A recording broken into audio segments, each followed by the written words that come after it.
sleep. Anyway, kung pagkakaroon ng siba, may nagunang po ng chief price, para hindi ko naman gusto ng speaker, siya naman masasak na natin. So, kaya po kayo naka-parang ikubuto. Anyway, ako ay napakasalamat na bigyan ko ng time. Ako ay speaker ko mula sa Caloocan, sa North Caloocan, kasabat at Tinuro. Actually po ay mula po sa loob ng Salido, ako sa araw-araw speaker. Kaya po araw-araw din, nagawa na yung sermon. At ngayon po ay ginawa na ng nakita para po kayo ay aming pag-iiwan. At salamat, dumami po yung anak namin. Alam po namin ni Aning, di ba po? Yung apat po ay gabi namin, yung trabaho po, kung sa po gamitin, bago pa po Panginoon ng Israel. So yung lima po ay natatapos na. At ako ay ako pa rin sa hindi maaalala. At ako meron ng ministro, bilang Islamic na isir kay June, sa po ay ako rin. At napakasarap ng maglingkod sa Panginoon. Akala ko ako ay graduate na sa MBC. Pero dahil ako dito na sa pag-aaral ako ng 20 na pastor, ako po ay full-time. Kaya kung habang ng dito, ang aking pinakasawaan ay mga ministro. Sa pinakamalaki territory ng Simperson Conference dito po sa Manila, sa Pasay, Makati, Mandaluyong, San Juan.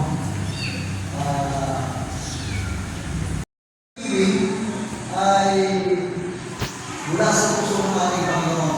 At kapag mula sa puso ng ating Panginoon, ay nandun po yung love. So,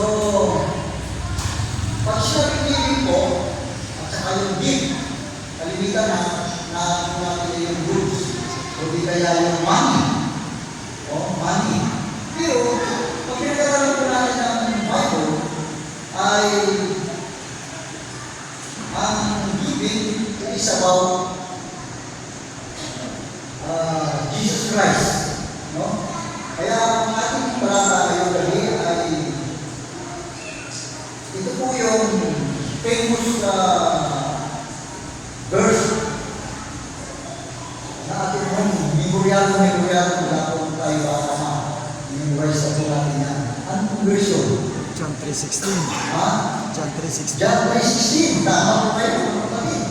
Ano pong sabi yan? For God, so loved the world that He gave His only begotten Son, that whosoever believes on Him and Him should not perish but have everlasting life.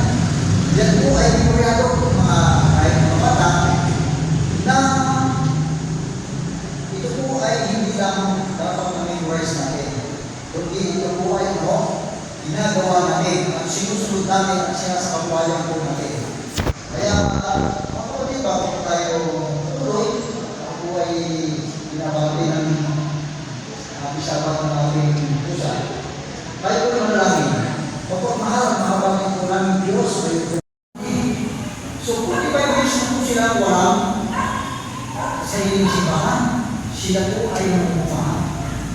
At dati po itong at kami sa pagdalo namin mag-asawa, kung hindi na lang tayo po magsalita, sa haba po ng promosyon. Sabi ko, ang kapatid, ang inyong problema, hindi yung pera.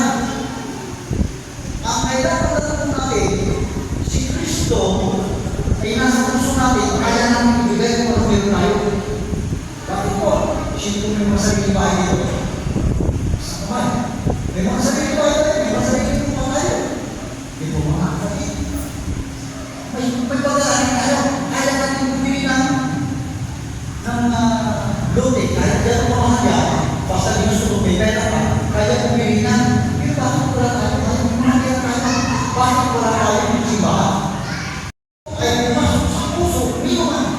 Ngayon din, naging na ito. Tapos na ang problema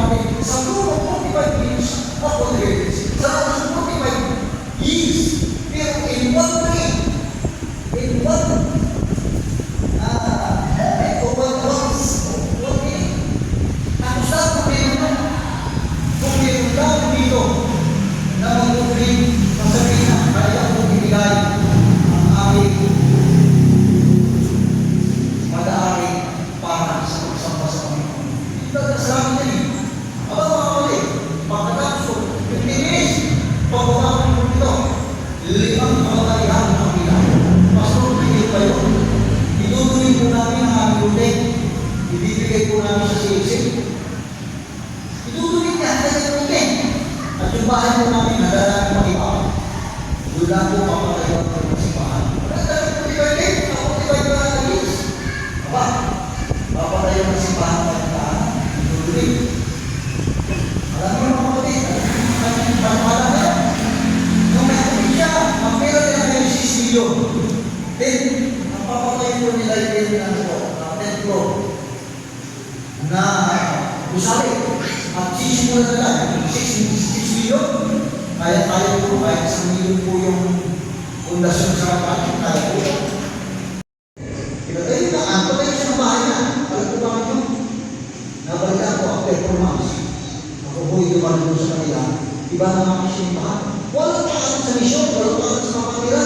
Yari na, kaya nabili, kaya na po dito. Yari na. Error, ang ganda ko ng mga sinat, lahat, publiko.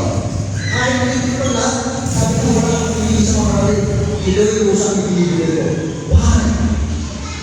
Dahil po, ang Panginoon ay nasa kanyang puso. At kung tayo naman po ako ay pumunta naman sa isang simbahan sa Makati. Papunta ko po ng Makati ay nasa ng isang pambahan.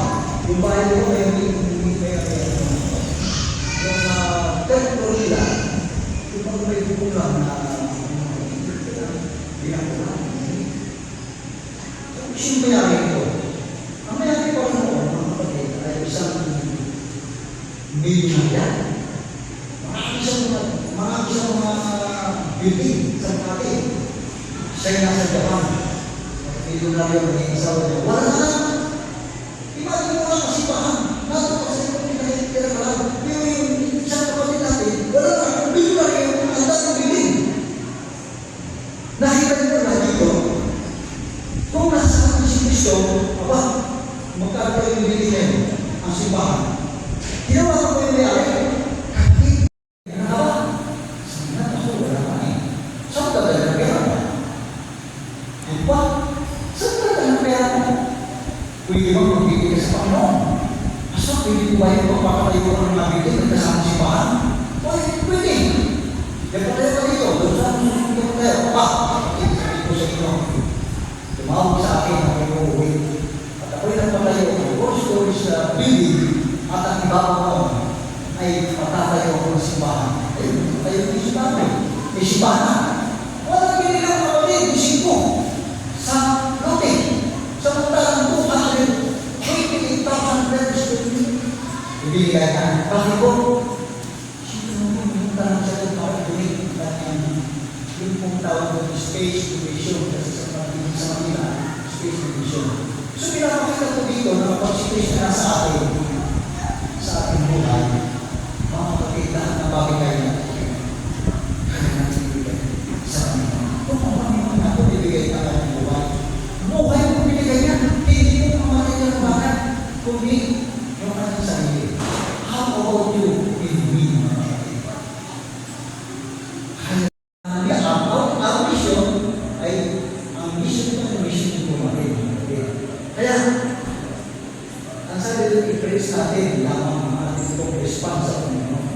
Ibahagi natin giving. Ibahagi natin ang binigay sa atin ng Panginoon. Ano po yun? Yung pong salvation. Yun po ang purpose natin sa mundo ito. To share the gospel. Yun lang po. At sabi ko na yun, kailangan natin mga kapatid na ibigay natin sa ibang sa kanya, hindi mapapamang, hindi magkakaroon ng buhay. That's the message. That's the gospel. Ito yung ating mo, kailangan ibigay sa ating kapwa. Ngayon, paano? Tayo po ba kayo? Ang buhay na nakikita ko po ngayon, dati nilibig. Marami po pinanganak, marami may birthday, marami mga ang nangyayari po, pag nagkaasawa, pagkakaanak, pag-aaral, pag-asawa, pag-asawa, pag-trabaho, pag-asawa, mga anak. Pero ano kahit dito ang buhay? Dito. Subalit nakakalimutan natin, ano ba ang ating misyon? Why we are here? Bakit po tayo natin? Ang purpose po ay ating pong ibigay ang ating. While we were still sinners, Christ died for us. Ang sabi doon, ang pag-ibig ng Panginoon siya kay Venus Friend. Paano niya Venus Friend? Siya po ay pinangalan. Pagkatapos ng pangalan, ipinangaral na mayroon ang kaligtasan sa pagkakait tulong kasalanan. Siya po ang kabayaran. Ang kabayaran sa Jesus Christ. Siya po ang kabayaran. Ngayon, dahil po sa ating mga kasalanan, siya po ay nagsakripisyo sa atin. Kaya, gusto ng Panginoon, ibahagi natin dito sa iba. Ito yung ating kaibigan. At lahat ng mga kaibigan natin kaibigan na pangawari, kamakuha, hindi ko magbigay na, okay, nahiyak na, bigyan mo. Hindi natin gawin yun eh. Pero yung kung ibigay mo sa sarili mo, yung buhay mo, hindi ko pwede pangawari yun eh. Mahirap yung gawin yun. Maliba, na yun po ating Panginoon na sa ating sarili. Sapagkat tayo puro ng kasalanan, mga kapatid, pero hindi natin kaya magbigay kapag wala sa ating Jesus Christ. Sapagkat ang source of giving ay walang iba, mula po ito sa ating Panginoon. Kaya ang sabi ko na giving ang pinakamagandang gift ng Panginoon sa atin. Sino po? Jesus Christ. That He gave His only begotten Son. Ito po ang magandang regalo po sa atin na ay walang iba kundi si Jesus Christ. Yan ang magandang gift. Kaya makikita po natin na sabi sa 2 Corinthians chapter 8 verse 9, though He was rich, yet for your sakes, giving poor, that you through His poverty by grace. Kaya ang dito, ang Panginoon na ito, siya po ay nagpakabawa para lang po tayo po kanyang tulong. Kaya sabi dito sa Isaiah pages, page 25, Christ was gifted us, we deserve, that we might give us, He deserves. Kaya kung dito mga kapatid ay ngunit ang isa sa regalo ng Panginoon ay si Jesus Christ, kung siya po ay mamatay. Yung buhay po niya, inialay niya, yung buhay niya ibigay sa atin. At ang kailangan natin ay maniwala. Whoever believes, the gift must be received. Maliban na tayo po yung maniwala, mga kapatid. Hello? Maliban na tayo po yung maniwala sa Panginoon, matatanggap po natin si Jesus sa buhay natin. Alam po ninyo ngayon, napapansin ko, marami nagsabi sa akin. Kasi sa counseling ko, sabi pastor, isa sa papanis natin ng master namin sa counseling, na talagang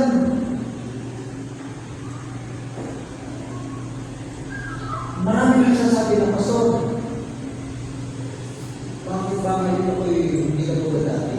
Ano ba dati? Ako yung mas nagbukas ng Bible. Ako yung malaman ng tagal.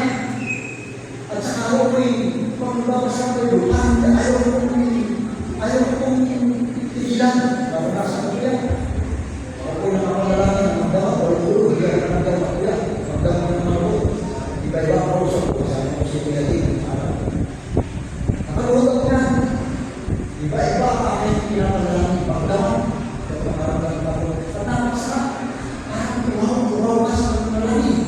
At sa pagbabasa ng Bible, nabutak ko yung walang kulitin. Ang ilaw ko yung sinisya ng kanina. 1980s. Nagbabasa ko yung ganyan. Talagang sabi mo, susunod ko ilaw ko talaga. Nakakasama magpasa. Pero may maliwanag ba? May computer pa. May shield pa. Hindi ka tumatagal.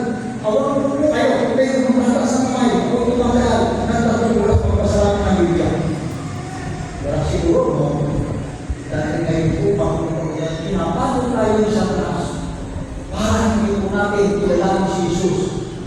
Si Jesus ay binigay at pinagkala sa atin. Ang pinag-aralan ko natin sa Spirit of Prophecy, dapat po ang malamang. Pero sa magkaroon po niya, alaman naman sa taas. Ano po? Pasin po ninyo may pag-isip. Doon, sabi na, Pastor, may problema siya. Hindi mo siya makatulog. Hindi ba katulog siya kapatid? Hindi dahil sa pagkakami. Siya yung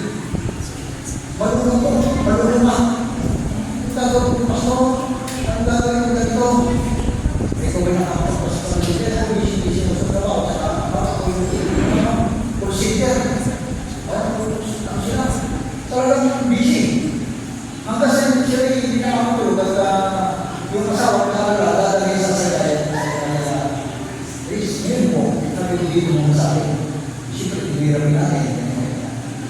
Sabi ko kayo ng tanda, patulog kayo sa tamang oras. At kayo ay pahinang exercise. Siyempre natin yung wisdom. At alam mo mga kapatid, ano na ito na mas pahinga kayo? Marami naman yung pera. Negosyante.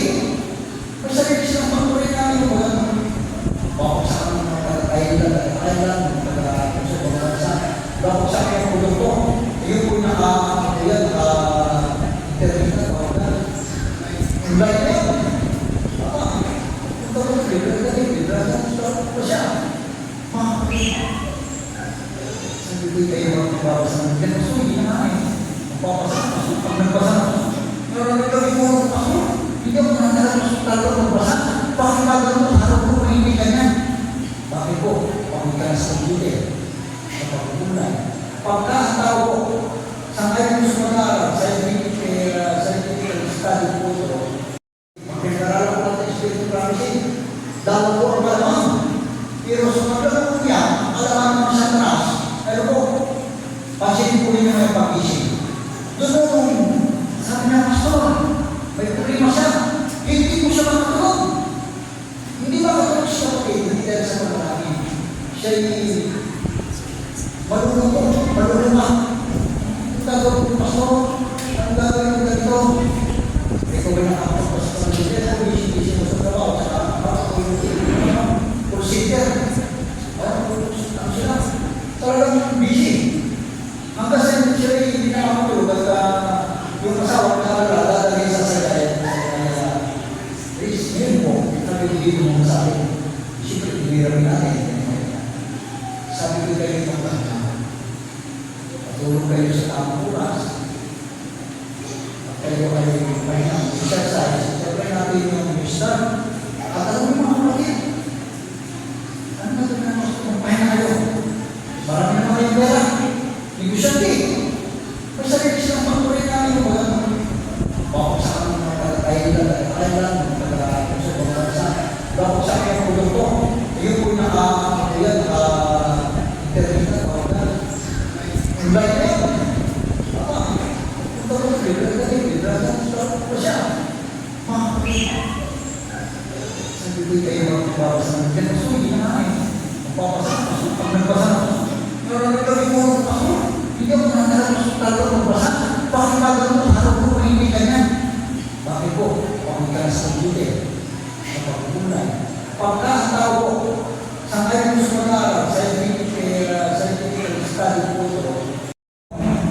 Dahil ako kasi ito. Pagkukulay mo niya, siguro na mahawa ka kasi ito eh. Dahil mo kasi ito hindi maganda. Hawakan mo. Bakit mo niya? Pero, nakapag-aaral ba kayo ng leksyon? Nakapagbasa ba tayo ng Biblia? Nakaharap ba ang tapusin ng Biblia? Ito pinapasarap. Basahin nito, may tanda. Pag natapos nyo, basahin nyo ulit-ulit. O alam mo nyo, lalawin mo ang yung spiritual.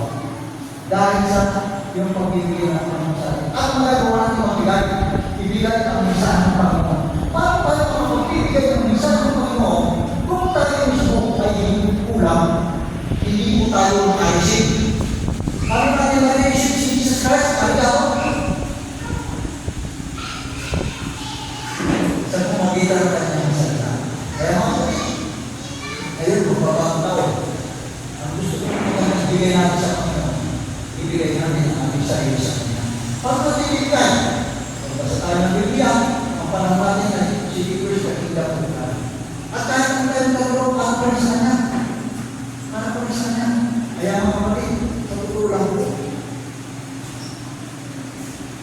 ako hindi nakatulog ng bilisyo. Kinausap ako ng kalinguro ako dapat sa siguro ko. Sabi ko na ako.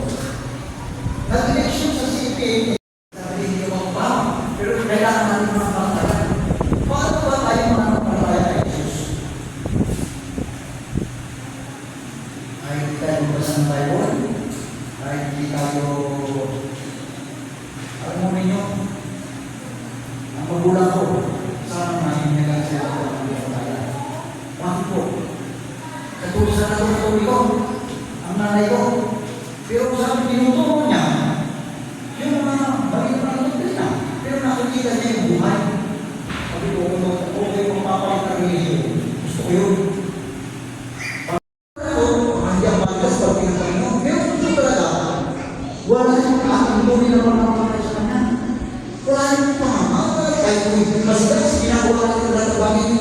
Because of that, because Panginoon, Panginoon, gagawin mo ito dahil ako, Panginoon. Dahil nilipas na ako kailangan bakit ito, maghanap mo rin ako, para ako yung makapagsin ng gastos. Sabi nga yung pagkakaaral tayo, ano daw po ang meeting natin, pagkakaaral tayo, kasi ano ang main at ito, mojo ng Serbia natin. To ano? To restore the image of restore the image of God, di ba? Ngayon, pagkatapos natin, mag-share ng gospel, yun ang kailangan natin. Pero pagkatapos nun, nung wala nakakalimutan natin. So, kailangan natin maniwala kung tayo ay tulungan. Paano tayo maniwala? Ito ang regalo ng Panginoon sa atin. Ito ang kanyang salita. Basta nakawin sa atin ito. Hindi na po ito ang mawawala. Itatanin po sa atin at ipapalala sa atin ang banal na Espiritu. Ito ang regalo ng Panginoon. Kaya kami naman isa kong pwede natin magawa. Hindi lang tayo ay preacher. Kahit pa tayo magpasang ng Bible, isa din tayo magpapagpapagpapag sa atin. Dahil sa suwayan lang natin. Pero bago natin mag-share gospel, ang sabi ko doon sa Matthew chapter 14, verse 24, ang sabi doon, at ipapangaral ang ibang hilyo sa buong sanlibutan at doon na darating ang ako. Wakas. Darating ang Wakas. wakas. Paano natin ipapangaral? Oo, ano naman ninyo ang publishing. Siyempre, ako natin ito sa publishing. Ang sabi ko, bago dumating the end of time, trans-Biblics magazine will scatter like the leaves of the So, ibig sabihin, ipapangaral na yan, kailangan ko ng Biblia. Ito po ba'y gawa ng Lord? Hindi po, all preparation against the Lord. Yung natatanong natin kaligtasan ay ating ibahagi sa iba.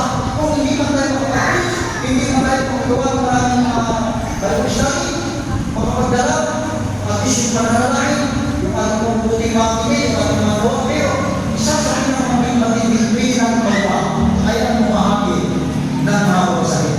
Alam mo naman kung sa tula, sabi nila ang hirap magpita ngayon sa isip natin. Kung mahirap magpita, mamigay ka! Sapagkat ibigay sa iyo ang kaligtasan ng Panginoon, ipamahagi mo ng bayan. Pag sinabi mo ng bayan, uli ka, pamigay mo ng libre. Ang tawag mo nila, hindi mo waste. Mga kapatid, ako ng pagkakapag sa kagalang ibigay mo sa akin. Kaya mga kapatid, marami namang parang pagkakagalang para gawa ko. Pero hindi ko lang po sa inyo ito. Sa mga parang gawa ko. Sapagkat ang Panginoon ibigay na ang buhay para sa akin. Tayo po yung mga pangkaya sa ito at ipahagi po natin ito sapagkat ang Panginoon bahagi sa kanyang sarili at tayo mga kapatid nagbibigay dito ng